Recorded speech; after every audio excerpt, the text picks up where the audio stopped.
যে সমস্ত মেয়েরা শ্বশুর শাশুড়ির প্রতি দায়িত্বশীল হয় তাদের প্রতি তাদের বৌমারাও তারা বুড়া বুড়া হলে ইনশাআল্লাহ দায়িত্বশীল হবে।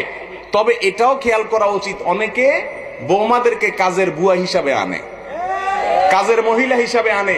সে কাজের মহিলা না, সে আপনার পুত্রবধূ। তার প্রতি সম্মান দেখানো মুরব্বীদের কি দায়িত্ব।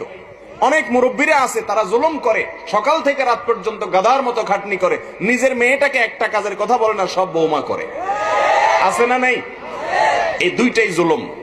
বৌমা যদি স্ট্রাইক করে মোবাইল টিপে বসে বসে শ্বশুরের খেদমত না নেয়, সেটা যেরকম জুলুম, বৌমারে কাজের বুয়ার মতো ব্যবহার করে নিজের মেয়েকে রানীর মতো বসায় রাখা, সেটাও কি আল্লাহর কাছে বৌমা যেরকম দাঁড়াইতে হবে, শ্বশুর শাশুড়িকেও দাঁড়াইতে কোনো সন্দেহ আছে? প্রত্যেকে যার যার হক, যার যার করণীয় কর্তব্য সঠিকভাবে আদায় করতে হবে।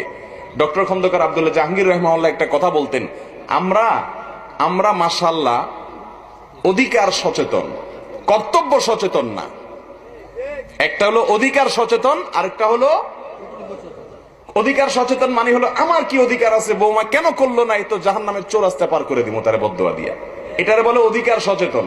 আর কর্তব্য সচেতন না মানে হলো সে অন্যের ঘরের মেয়ে আমার ঘরে আসছে, আমার কাছে আমানত, তার দিকে খেয়াল করা, তাকে স্নেহ করা, ভালোবাসা দেওয়া, মায়া দেওয়া, মমতা দেওয়া, আপন করে নেওয়া।